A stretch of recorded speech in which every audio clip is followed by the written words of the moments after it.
Hello my dear friends and students. I am Deepak Upadhyay and welcomes you all my YouTube channel DU Families.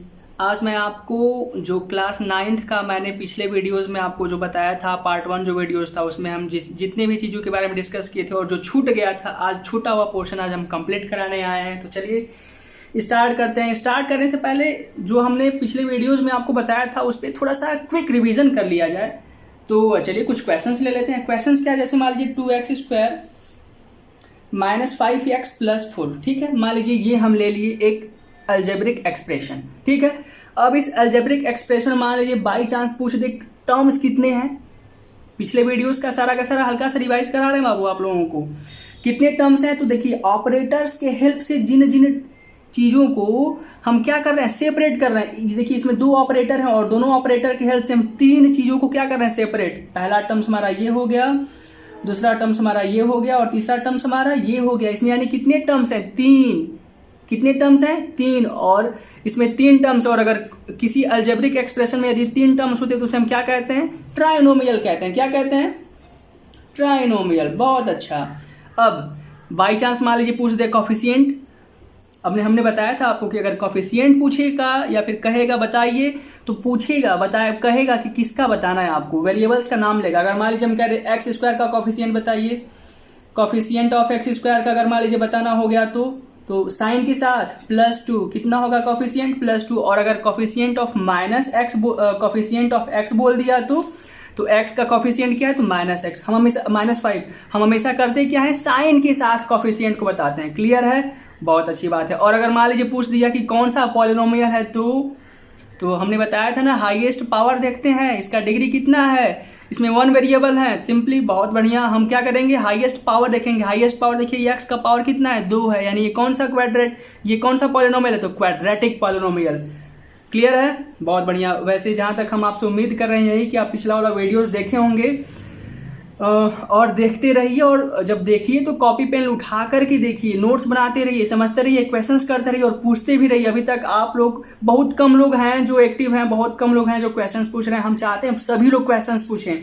ये जो lockdown है इसका कम से कम आप फायदा उठाइए, ऐसे नहीं जाने दीजिए इसको, ठीक है।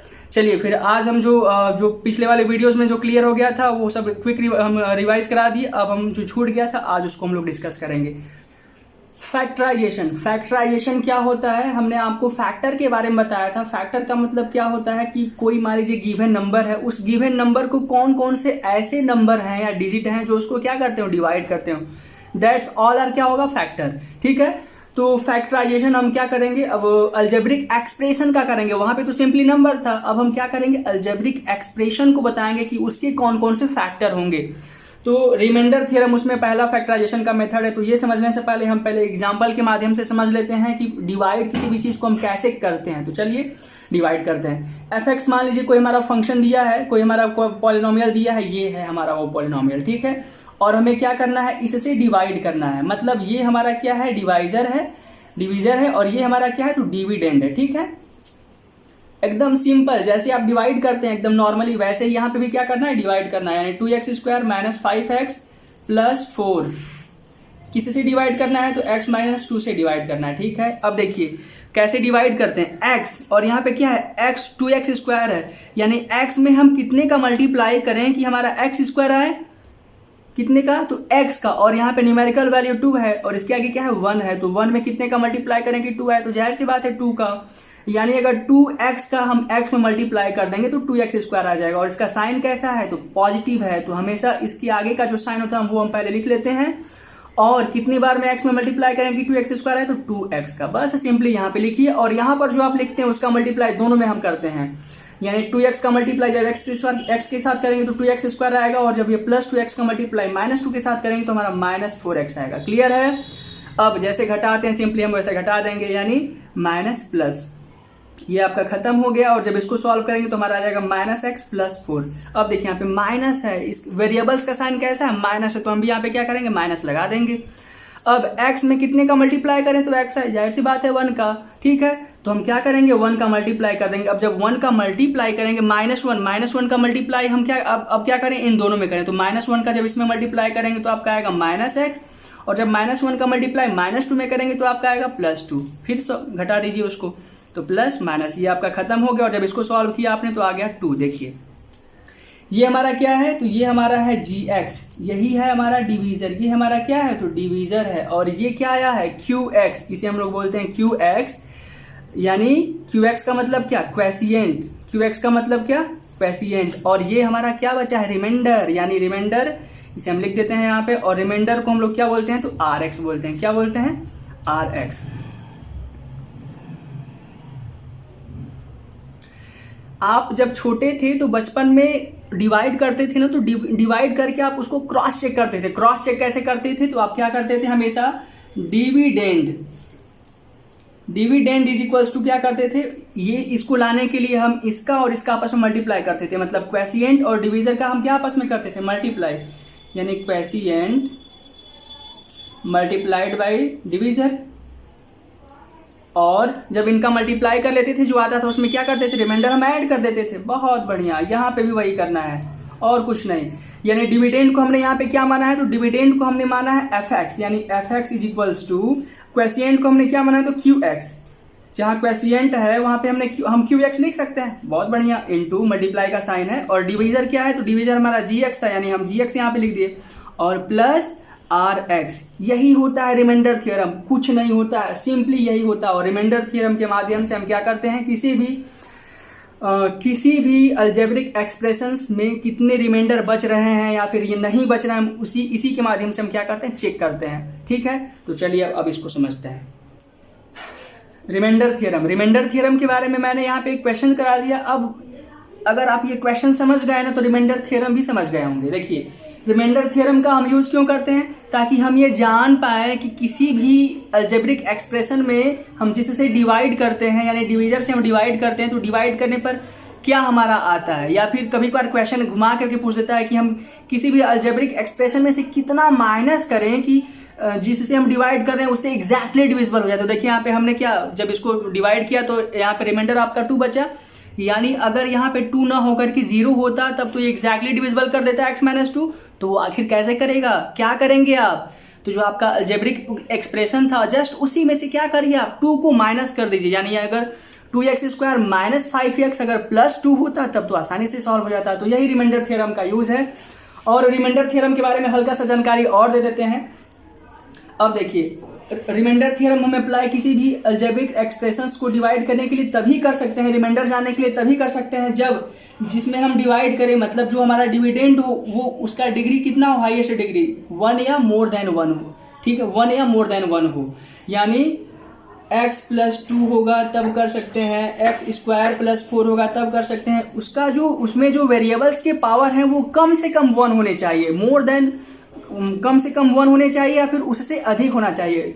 यहाँ पे उसका पावर 0 नहीं होना चाहिए। पावर 0 होने का मतलब क्या है, अगर x के पावर हम 0 करेंगे तो इसका वैल्यू 1 हो जाएगा, मतलब कांस्टेंट के लिए हम रिमाइंडर थ्योरम का यूज़ नहीं करते हैं। ठीक है, और एक्चुअली उसके लिए तो यूज़ हम कर ही नहीं सकते। ठीक है, बहुत अच्छा। और ये याद रखिएगा, यहाँ पे छोटी सी एकदम छोटी सी कभी कभार ऐसा भी क्वेश्चन पूछ देता है, मान लीजिए जिससे हम डिवाइड कर, इससे हमने क्या किया, इसमें डिवाइड किया, ये आपका क्या है fx है और ये आपका क्या है gx है। हम यहाँ पे लिख दे रहे हैं। ठीक है, gx आपका कितना है, कोई नहीं यहाँ पे लिख, चाहिए यहाँ पे है, देखिए gx हमारा कितना है तो x-2 है, और ये क्या है हमारा तो fx है, ये हमारा क्या है तो fx है, ये वाला पूरा का पूरा क्या है fx है। अब ध्यान दीजिए, अगर हम पूछ दे डिग्री, कंपेयर करिए डिवाइजर या डिविडेंड का, इनमें से किसकी डिग्री हाईएस्ट है और किसकी डिग्री ज्यादा है, तो जाहिर सी बात है ना fx की होगी। तो कभी कभार ये भी क्वेश्चन पूछता है कि which has more degree in comparison to divisor or dividend, then आपका आंसर क्या होना चाहिए तो ऑलवेज किसका तो डिविडेंड का ज्यादा होगा डिवाइजर से। ठीक है, तभी कभी कभार ऐसा भी क्वेश्चन पूछ देता है। तो बस ये याद रखिएगा, बाकी ये सारा का सारा आपका क्वेश्चन है और मेरे ख्याल से हमने सारा का, और देखिए हाँ एक चीज़ यहाँ पे, और यहाँ पे RX हमने लिखा है, तो रिमाइंडर एक्चुअली जो आपका आता है ना वो हमेशा क्या आता है कांस्टेंट नंबर आता है, कांस्टेंट टर्म आता है, कांस्टेंट नंबर। इसीलिए हमने यहाँ पे RX को ना लिख करके केवल हम RX को लेकर के हम सिर्फ और सिर्फ क्या लेकर चलते हैं, R लेकर चलते हैं। ठीक है, तो ये रहा आपका पूरा का पूरा रिमाइंडर थ्योरम का कॉन्सेप्ट। अब हम अगला कॉन्सेप्ट पढ़ेंगे फैक्टर थ्योरम।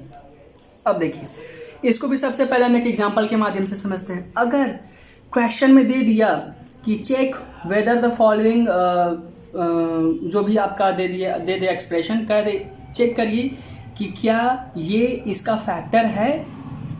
तो अगर चेक करना हो, अगर आपको ऐसा करना हो तो इसको आप कैसे करेंगे चलिए देखते हैं। अगर ऐसा करने के लिए बोल दे तो सबसे पहला आपका मेथड क्या है कि आप इससे करिए क्या, इसमें डिवाइड, और एग्जैक्टली अगर डिविजिबल हो जाता है। फैक्टर का मतलब क्या होता है कि किसी भी नंबर को वो एग्जैक्टली क्या कर दे, डिवाइड कर दे।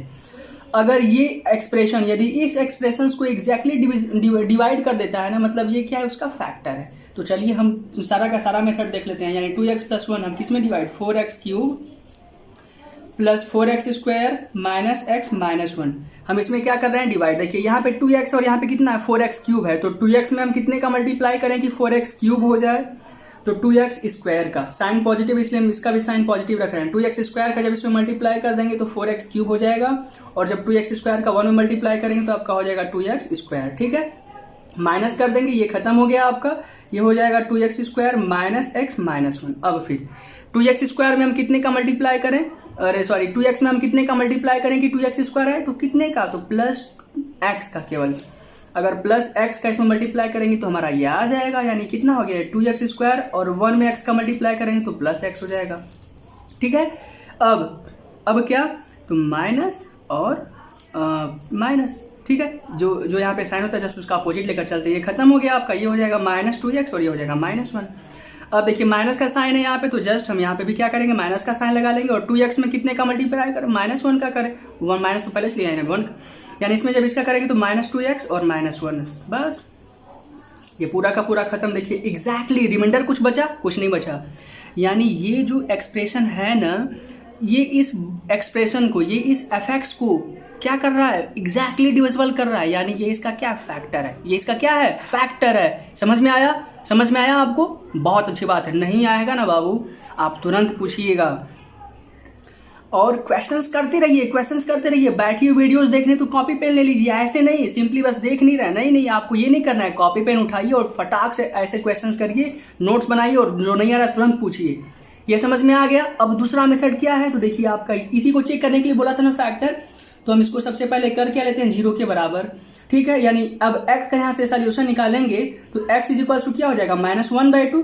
अब x का जो वैल्यू आया, fx बराबर क्या दिया था आपका, fx बराबर दिया था 4x³ + 4x² - x - 1।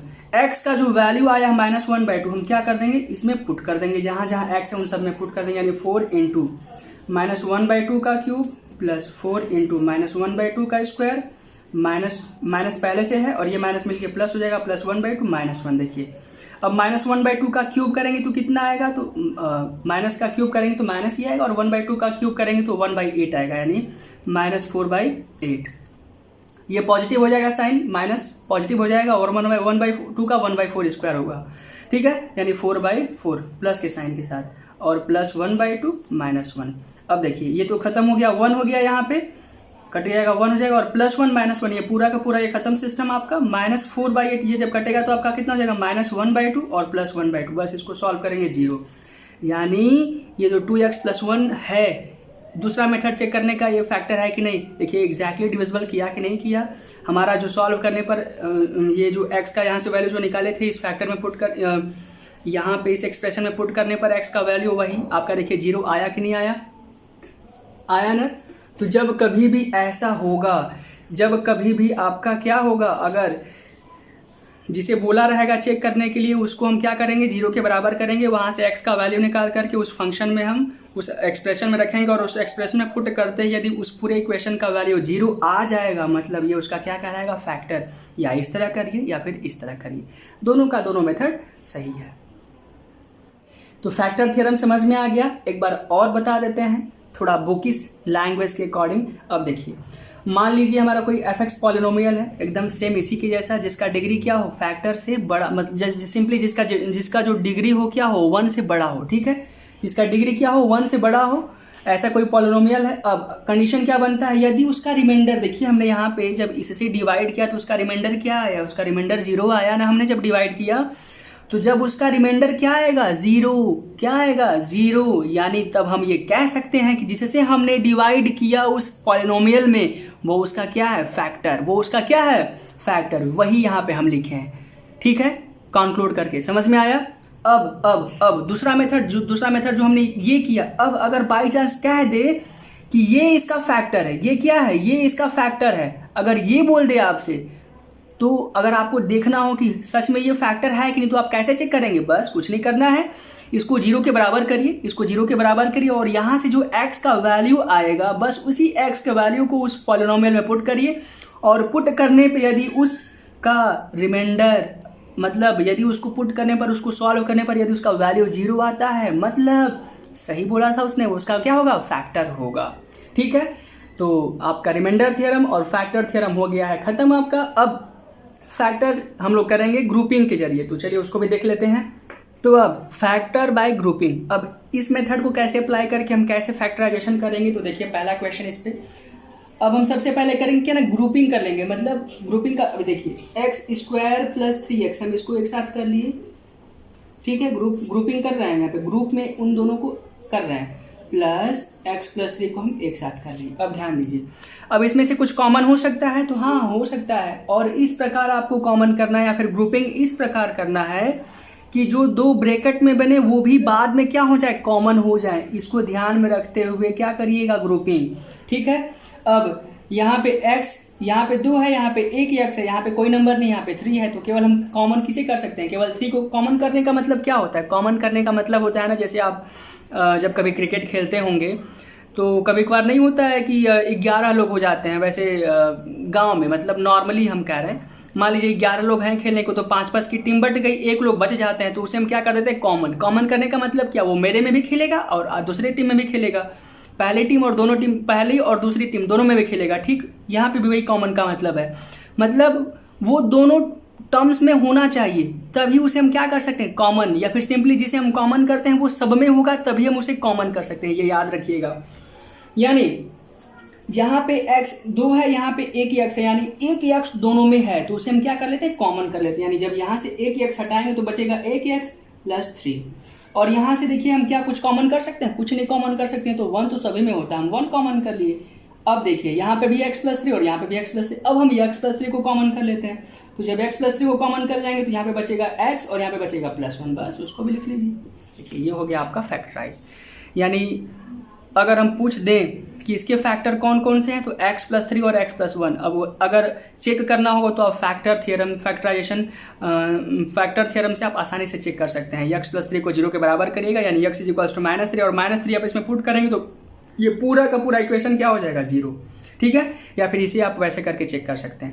अब अगर इसे ग्रुपिंग मेथड से करना हो तो इसमें भी सेम का सेम वही, हम इन दोनों को एक साथ कर लेते हैं और इन दोनों को एक साथ कर लेते हैं। ठीक है, ए बी है और ये बी सी है, देखिए बी इन दोनों में है, तो बी को हमने कर लिया कॉमन, तो यहाँ पे बचेगा ए प्लस सी, और प्लस यहाँ पे एक्स, यहाँ पे भी है, यहाँ पे भी एक्स है, तो एक्स को हम कॉमन कर लिए तो बचेगा ए प्लस सी।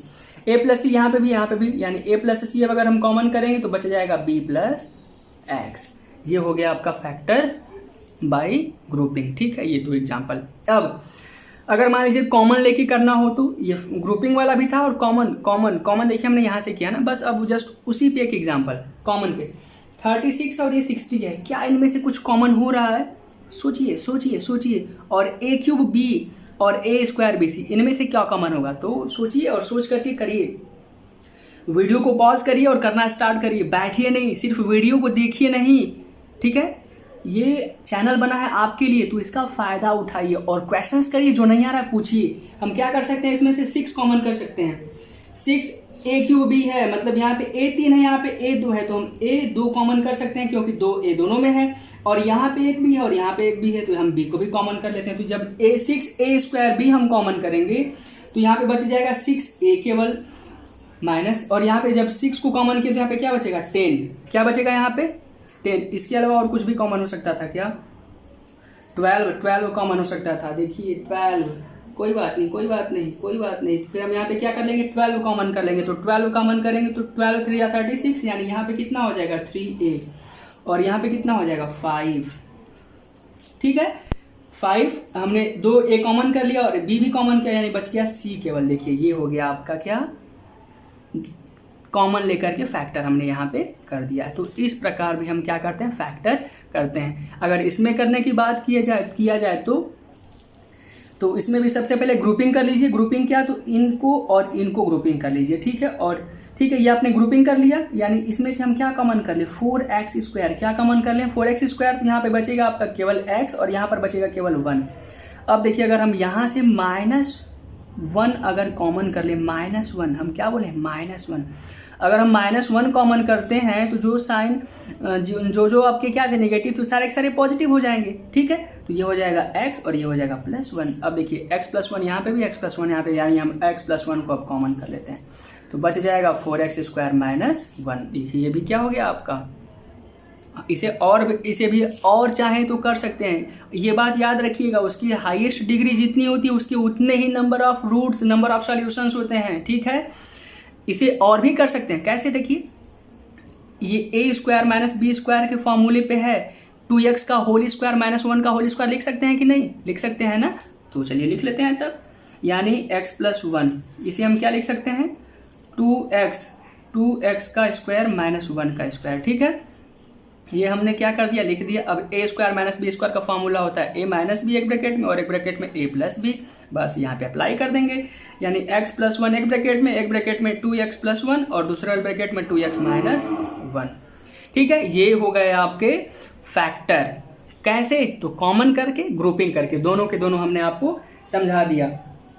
अब इसमें कुछ और मेथड्स हैं कॉमन करने की, तो बड़ा ही इजी है और सारे के सारे फार्मूले बेस्ड हैं। ठीक है, इसमें इंपॉर्टेंट फार्मूला क्या है वो हम लिख दे रहे हैं यहाँ पे, आप उसको तैयार कर लीजिएगा और तैयार कर ही लीजिएगा, छोड़िएगा नहीं, और क्वेश्चंस करिएगा बाबू, तभी आप ये कर पाएंगे, क्योंकि जो चीज़ें थोड़ी सी नई होती हैं ना उस पर थोड़ा हमें ज़्यादा मेहनत करना होता है। अगर आप हल्का सा भी कमी कर देंगे ना तो तुरंत सारी की सारी चीज़ें ना गड़बड़ा जाती हैं, और अगर ऐसा अगर हो गया तो फिर मुश्किलें आ जाएंगी आपके सामने, इसीलिए हमें लापरवाही नहीं करनी है। ठीक है, फार्मूले वो कौन से फार्मूले जिसका फैक्टराइजेशन में ज़्यादातर यूज होगा, तो a - b का होल स्क्वायर आप हमेशा से पढ़ते आ रहे हैं, a² + b² - 2ab।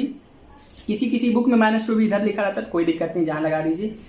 a + b का होल स्क्वायर क्या होता है, तो a² + b² + 2ab, ये सब तो मेरे ख्याल से पता होगा आप लोगों को। और a² - b² क्या होता है, तो a - b और दूसरे वाले ब्रैकेट में a + b। क्यूब वाले पे होता है, क्यूब वाले का भी यूज होता है, तो उसको भी क्या करिएगा आप, यूज करते रहिएगा। देखिए मिटाने वाला नहीं मिल रहा, मिल गया। उसको भी क्या करिएगा आप, फॉर्मूले सारे के सारे याद कर लीजिएगा। वैसे हम लिख दे रहे हैं यहाँ पे, उसका क्या फॉर्मूला होता है, तो a - b का होल क्यूब होता है, a³ + b³ + 3ab ब्रैकेट में a + b। इसके अलावा और भी होते हैं, अगर a + b को आप और भी होते हैं, बना लीजिएगा फॉर्मूला, बस मेन में लिख देना है। और a + b का होल, सॉरी ये a + b का होल स्क्वायर, a + b का होल क्यूब है, और a - b का होल क्यूब क्या होगा, तो a³ जहाँ प्लस का साइन था ना वहाँ माइनस का साइन कर लीजिए, a³ - b³ - 3ab ब्रैकेट में a - b।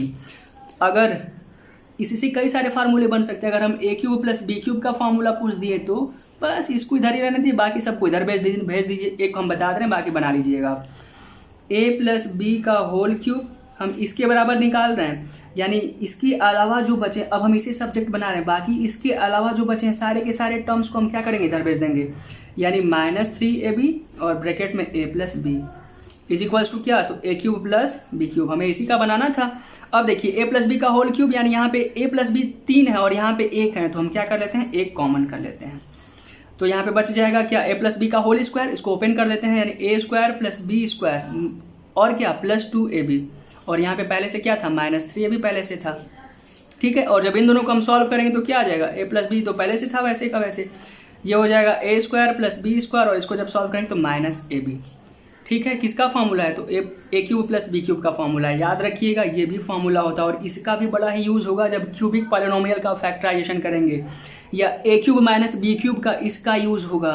तो फार्मूला बना लीजिएगा और फार्मूला को याद रखिएगा। क्वेश्चंस को करने से पहले सारे के सारे फार्मूला तैयार कर लीजिएगा, और जितना बताए हैं अगर उतना आप तैयार कर लिए तो भरोसा रखिए आप जितने भी क्वेश्चन है सारे के सारे क्वेश्चंस टच कर जाएंगे। ठीक है, और बाई चांस जो छूट गए हैं आप वो फिर से पूछ लीजिएगा, या फिर जो समझ में नहीं आया होगा वो फिर से पूछ लीजिएगा। अब ये ख़त्म हो जाने के बाद, अब ये तो मेरे ख्याल से लगभग ख़त्म हो गया है, तो क्वेश्चंस करिए और क्वेश्चंस पूछिए। आप क्वेश्चंस नहीं पूछ रहे हैं बाबू, जिन्हें हम पढ़ाते हैं वो तो मान लीजिए पूछते ही पूछते हैं, और जिनको बाय चांस हम नहीं पढ़ाते हैं, फिर अब सारे जगह तो हम अवेलेबल नहीं हो सकते हैं, लेकिन मेरी कोशिश यही है कि इन चैनल के माध्यम से यानी ऑनलाइन सोर्सेज के हेल्प से हम लगभग हेल्प कर सकते हैं, हेल्प करना चाहते भी हैं, तो आप लोग उसका फ़ायदा उठाइए। ठीक है, तो क्वेश्चंस पूछिए ज़्यादा से ज़्यादा। ठीक है, फिर अगले सेशन में हम कुछ नया लेकर आएंगे और कुछ नया सीखेंगे। ठीक है, तब तक के लिए बाय बाय।